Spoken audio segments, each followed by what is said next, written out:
नमस्कार दोस्तों, आप सभी का हमारे YouTube चैनल पर बहुत बहुत स्वागत है। मैं शशि कुमार आज आप लोगों को NCERT क्लास 12 का एक्सरसाइज 4.2 का सलूशन कराऊंगा। ओके, तो यहाँ पर आप लोग थोड़ा सा ध्यान दीजिएगा कि इस एक्सरसाइज में जितने भी क्वेश्चन हैं, खासकर सबसे फर्स्ट नंबर क्वेश्चन, उसका हेडलाइन क्या दिया गया है कि बिना प्रसरण किए निम्नलिखित को सिद्ध करें। ओके, और वो भी क्या चीज के अनुसार, तो कहता है कि सारणी के जितने भी गुणधर्म हैं उसका उपयोग करके, जितने भी प्रॉपर्टीज हैं उसका उपयोग करके आपको प्रूव करना है। ओके, तो थोड़ा सा ये ध्यान देना है कि मैं पिछले वीडियो में इसका स्पेशल एक प्रॉपर्टीज ऑफ डिटर्मिनर्स का वीडियो बनाया था। ओके, तो उसमें आपको सब चीज का जानकारी दे दिया गया था और अब हम उसका जितना भी प्रॉपर्टीज है उसका उपयोग हम लोग करेंगे। ओके, तो ध्यान से यहाँ पर देखिएगा कि फर्स्ट नंबर क्वेश्चन दिया है इतना बराबर 0, ठीक है। और यहाँ पर आपको किसी भी रो अथवा किसी भी कॉलम से चल के सोल्व नहीं करना है, बल्कि इसमें जितने भी प्रॉपर्टीज हैं उसका उपयोग करके आपको सोल्व करना है, ठीक है। तो हम यहाँ पर LHS से चलते हैं और LHS में आपको यहाँ पर दिखाई दे रहा है डेल्टा। डेल्टा का मतलब क्या होता है, तो डिटर्मिनेंट का वैल्यू को डेल्टा से ही इंडिकेट किया जाता है। ओके, तो मेरे पास है x by z ABC x plus a y plus b और z प्लस सी। ये मेरे पास क्या है, ये मेरे पास LHS है और आपको लाना कितना है, 0 लाना है। ओके, तो एक चीज आपको याद रहना है कि 0 जब भी आपको लाना होता है तो 0 लाने का मात्र दो ही प्रॉपर्टीज है, मात्र दो प्रॉपर्टीज। सबसे फर्स्ट प्रॉपर्टीज है, देखिएगा ध्यान से, कि A1 B1 C1 0 0 0 A3 B3 C3। कहने का अर्थ ये हुआ कि किसी भी सारणी का कोई एक रो या एक कॉलम का प्रत्येक अवयव अगर शून्य हो गया तो उसका वैल्यू क्या होता है, 0 होता है। अथवा हम लोग एक चीज और देखते हैं, A1 B1 C1 A2 B2 C2 A1 B1 C1। यानी आपको ये भी बतलाया गया था कि किसी भी रो या किसी भी कॉलम का, कोई भी दो रो या दो कॉलम का प्रत्येक अवयव अगर एक जैसा हो गया, तो यहाँ पर आपका दिखाई दे रहा है कि R1 और R3 क्या है, बिल्कुल एक जैसा है, तो भी इसका वैल्यू क्या होता है, 0 होता है। तो हम बिल्कुल इसी प्रॉपर्टीज का उपयोग करेंगे। तो यहाँ पर देखिएगा, ये मेरे पास क्या है, C1 है, ये क्या है, C2 है, ये क्या है, C3 है। तो मेरा यहाँ पर C1 पर एक संक्रिया हम लोग करेंगे, C1 पर हम लोग एक संक्रिया करेंगे। संक्रिया कैसा करेंगे, तो देखिएगा कि C3 आपके पास जो भी है, ऐसा ही चीज लाने के लिए हम लोग यहाँ पर क्या कर सकते हैं, C1 प्लस C2 ऐसा तो कर सकते हैं। तो यहाँ पर आप लोग देखिएगा डिटर्मिनेंट इज इक्वल टू, संक्रिया किस पर हो रहा है, तो C1 पर हो रहा है। ओके, तो आप लिख सकते हैं x plus a y plus b z plus c. तो C1 प्लस C2 हम यहाँ पर कर दिए, किसके स्थान पर, C1 के स्थान पर। ओके, बाकी का जो भी है मेरे पास A B C, तो जैसा वैसा ही रहेगा। ये क्या है, x plus a y plus b और z प्लस सी। तो यहाँ पर आपको दिखाई दे रहा है कि C1 और C3 आपस में क्या है, बराबर है। तो C1 is equal to C3।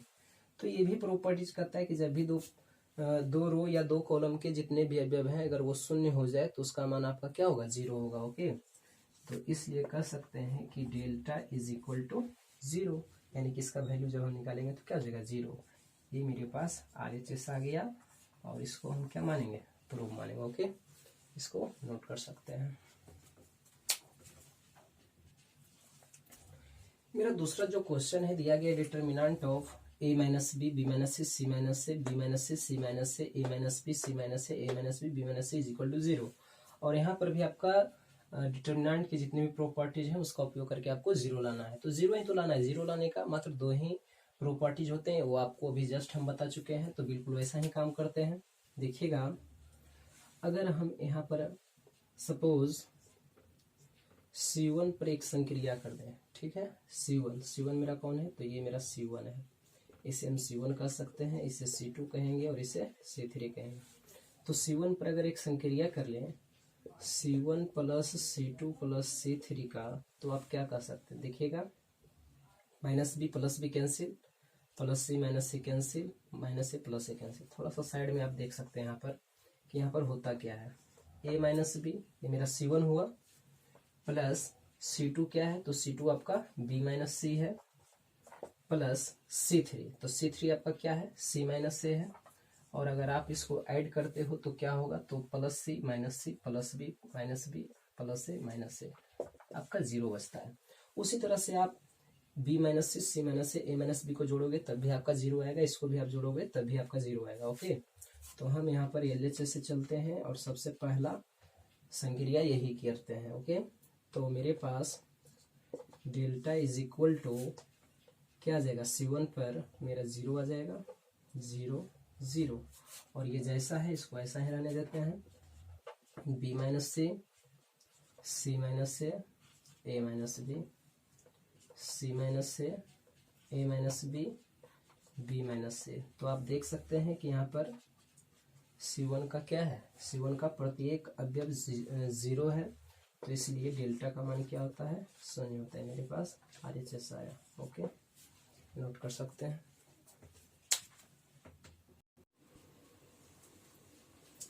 तो दोस्तों आपका तीसरा नंबर भी क्वेश्चन इसी प्रकार से है, 2 7 65 3 8 75 5 9 86 इज इक्वल टू 0। हमें 0 ही लाना है। तो प्रॉपर्टीज तो 0 लाने का बस 2 ही होता है, यही 2 प्रॉपर्टीज पर आपको हमेशा ध्यान देना है और प्रत्येक क्वेश्चन आपका इजी में बन जाएगा। ओके, तो हम फिर से यहाँ पर देखते हैं कि यहाँ पर आपका 65 75 86 है। ओके, ये आपका C3 है, ये आपका C2 है, ये आपका C1 है। तो ध्यान देने वाली बात यहाँ पर है कि थोड़ा सा यहाँ पर ध्यान से देखिएगा, 7 है। ओके, 7 को अगर हम 9 से मल्टीप्लाई कर दें, ठीक है, 7 को अगर हम 9 से मल्टीप्लाई कर दें तो आपका कितना आएगा, 63। और 63 में अगर प्लस हम क्या कर दें, 2, तो अगर इसमें हम 2 को ऐड कर दें तो आपका कितना होगा, 65। तो कहने का मतलब हुआ कि 7 जो आपका है ये क्या है, 7 जो मेरा C2 है, मल्टीप्लाई 9 और प्लस ये जो 2 है, 2 क्या है, तो 2 आपका C1 है। तो हमारे पास यहाँ पर 65 आ गया। इसी प्रकार से आप अगर 8 को अगर आप क्या करेंगे, अगर आप 8 को 9 से मल्टीप्लाई कर देंगे तो 8 को 9 से मल्टीप्लाई कीजिएगा 72 प्लस 3 करेंगे 75। 9 को भी अगर आप 9 से मल्टीप्लाई कीजिएगा तो 81 को अगर 5 अगर उसमें आप जोड़ देते हैं तो कितना होगा, 86 हो जाएगा।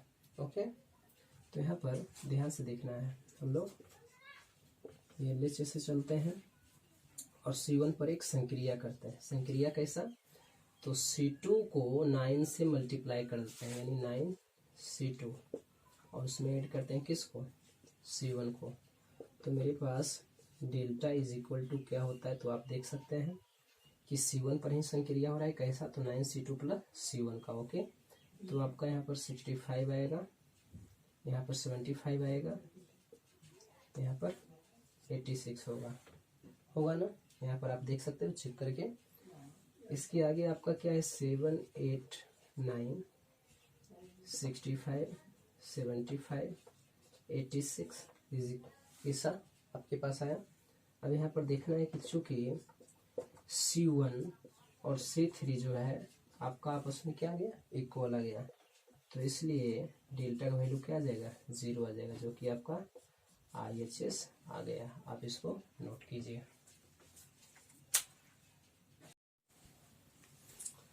आपका चौथा नंबर जो क्वेश्चन है, चौथा नंबर क्या है, 1 1 1 BC CA AB A into B plus C B into C plus C into A plus B is equal to 0। ठीक है, तो हम LHS से चलते हैं और LHS से चलते हैं तो आप यहाँ पर देख सकते हो कि delta is equal to 1 1 1 BC CA AB। आप इस ब्रैकेट को भी तोड़ सकते हैं, AB प्लस AC, इसको भी तोड़ सकते हैं, BC प्लस AB, इसको भी आप तोड़ सकते हो, AC प्लस BC करके। ठीक है, इसमें तो कोई दिक्कत नहीं है। अब जरा सोचो कि मेरा C2 मेरा C2 और C3 को अगर आपस में ऐड कर दें तो क्या होगा। तो यहाँ पर देखो कि BC, ठीक है, BC plus AB plus AC यानी AB BC AC आपका इसमें मिलेगा। इसमें भी आपका होगा AB BC AC, इसमें भी आपका होगा AB BC AC, यानी कि तीनों में आपका एक ही चीज आ रहा है। ओके, तो हम यहाँ पर क्या करते हैं कि C3 पर एक संक्रिया करते हैं। मेरा C3 तो यही है, C3 पर एक संक्रिया करते हैं, क्या चीज का, तो C2 प्लस C3 का, ठीक है। तो यहाँ पर आप कह सकते हैं डेल्टा इज इक्वल टू 1 1 1 और संक्रिया तो C3 पर हो रहा है, तो यहाँ पर हम लोग लिखेंगे BC CA AB। ओके, और C2 प्लस C3 किस पर हो रहा है, C3 पर हो रहा है, तो आप यहाँ पर ऐड कर सकते हैं। देखिएगा AB plus BC plus AC, AB plus BC plus AC, यहाँ पर भी आप देख सकते हो AB plus BC plus AC, ठीक है। ऐसा तो आप कर सकते हैं, क्योंकि इसको इसको इसको इसको इसको इसको आप ऐड कीजिएगा तो आपको इतना इतना मिलेगा, ठीक है ना। अब यहाँ पर आपको क्या करना है, यहाँ पर आपको करना है कि C3 जो आपका दिखता है, C3 में आपका एक ही जैसा डिजिट है ना, यहाँ पर लिखते हैं C3 से AB plus BC plus AC, ठीक है ना, कॉमन लेने पर। तो अगर आप इससे कॉमन ले लेते हैं तो क्या होता है, तो आपका यहाँ पर हो जाएगा delta is equal to AB plus BC plus AC into आपका यहाँ पर बचेगा 1 1 1 BC CA AB BC CA AB, और आपका यहाँ पर जितना भी था AB BC AC, तो आपका तो कॉमन निकल गया, तो बचेगा कितना 1 1 1, तो यहाँ पर लिख सकते हैं 1 1 1। ओके, और उसके बाद यहाँ पर लिखेंगे चूंकि C1 is equal to C3, C1 और C3 आपका क्या है, आपस में इक्वल है, तो जब इक्वल है तो आप कह सकते हैं कि delta is equal to AB plus BC plus AC multiply 0, इसलिए डेल्टा इज इक्वल टू 0। ये आपका क्या आ गया, RHS आ गया। ओके, ये आपका प्रूव हो चुका है।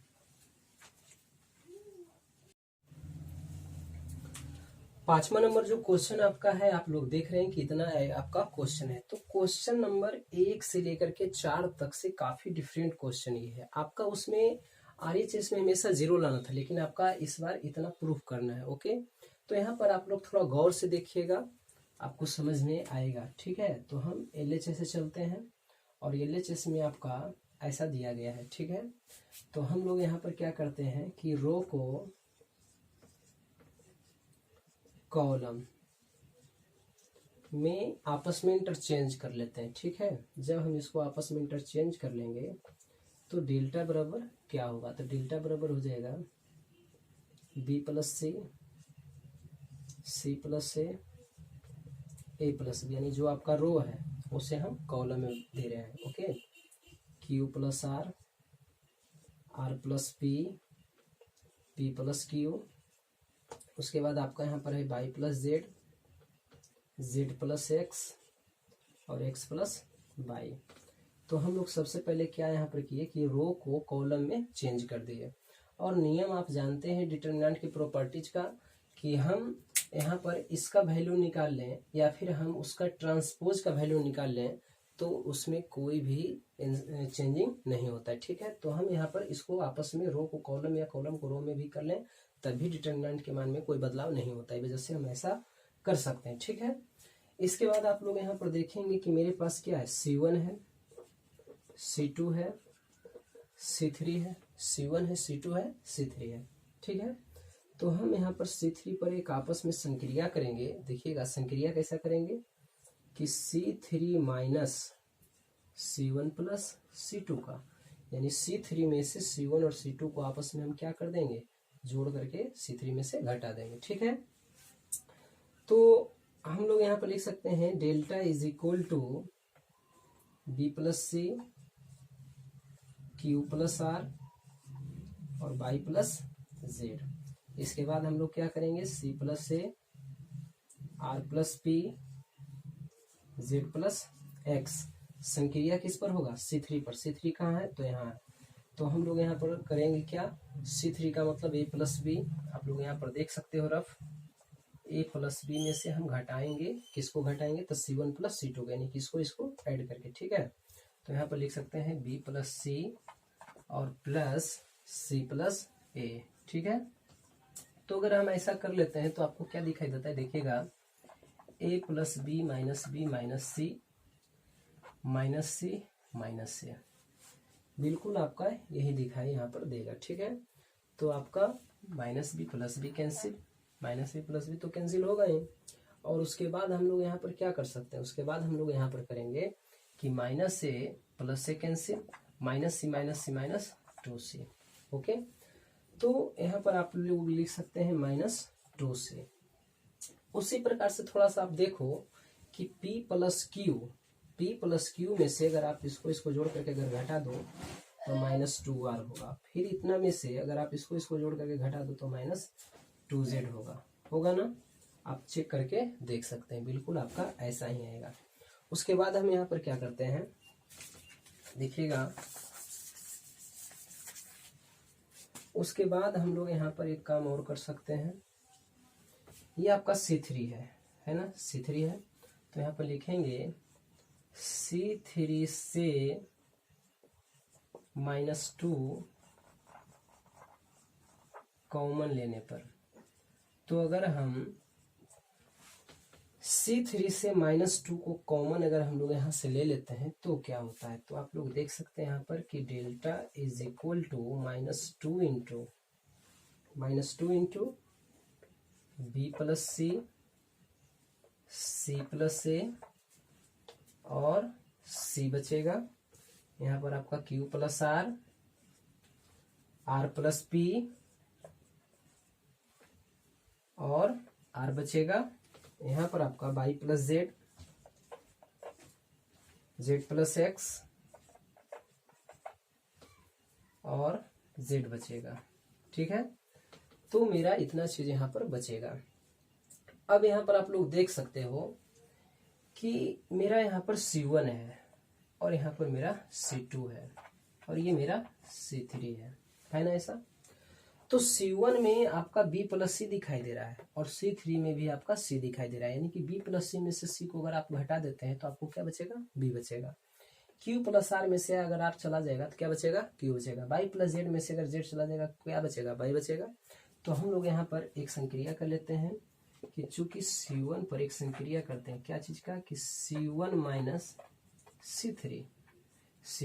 C3 तथा उसी तरह से आपका C2 पर भी एक संक्रिया होगा। C2 का मतलब क्या होता है, तो C2 का मतलब होता है C प्लस ए। आपका यहाँ पर दिख रहा है, इसमें से C अगर चला जाएगा तो बचेगा A, ठीक है। तो यहाँ पर लिखेंगे C2 माइनस C3, यानी दोनों संक्रिया हम लोग एक साथ करेंगे, ठीक है।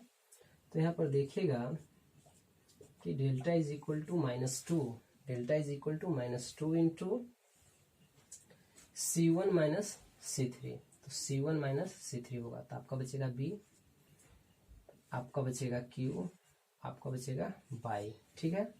और ये संक्रिया भी अगर हम यहाँ पर कर लें तो आपका क्या बचेगा, इसमें AP x, यहाँ पर आपका क्या बचेगा, CRZ, आपका ऐसा यहाँ पर हो जाएगा। अब थोड़ा सा ध्यान देने का बात है कि आपका जो प्रश्न है, प्रश्न क्या कहता है, प्रश्न यहाँ पर आपका ये कहता है कि हमें लाना है APX।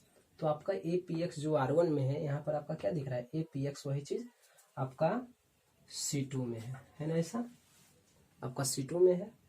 तो हमें सबसे पहले C2 को इस प्रकार से R1 में चेंज करना होगा। तो आप सबसे पहले इतना को नोट कीजिए, ठीक है। यहाँ के बाद आप लोग यहाँ पर देखेंगे कि हम लोग अब क्या करेंगे। तो मेरा ये C2 है, मेरे पास ये क्या है, C1 है, ठीक है। ये C2 ये C1। तो हम लोग सबसे पहले यहाँ पर रो को कॉलम में फिर से एक बार अगर इंटरचेंज कर लें तो क्या हो, तो आपका यहाँ पर हो जाएगा delta is equal to -2 into b q by, ऐसा है तो आपका हो जाएगा b q by okay a p x, और यहाँ पर आपका हो जाएगा सी आर जेड। तो आपका यहाँ पर ऐसा होगा। तो आप यहाँ पर देख रहे हैं कि आपका यहाँ पर कुछ कुछ आया हुआ है। फर्क इतना है कि जो आपका R2 में है वो मेरा R1 में है, जो मेरा R1 में मेरा R2 में है। तो यहाँ पर अगर ये दोनों को आपस में इंटरचेंज कर लिया जाए तो क्या होगा, तो यहाँ पर लिखेंगे R1 interchange to R2 and R2 interchange to R1 okay. तो डेल्टा इज इक्वल टू, हम लोग जब भी दो रो को आपस में इंटरचेंज करते हैं तो सारणी का चिन्ह बदलता है, मान नहीं बदलता है, आपको ये पता होगा, ये प्रॉपर्टीज है डिटरमिनेंट का।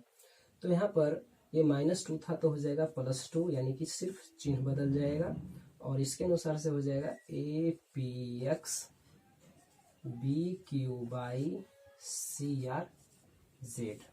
ठीक है, तो ये मेरा RHS आ गया, मेरा RHS आया हुआ है ओके।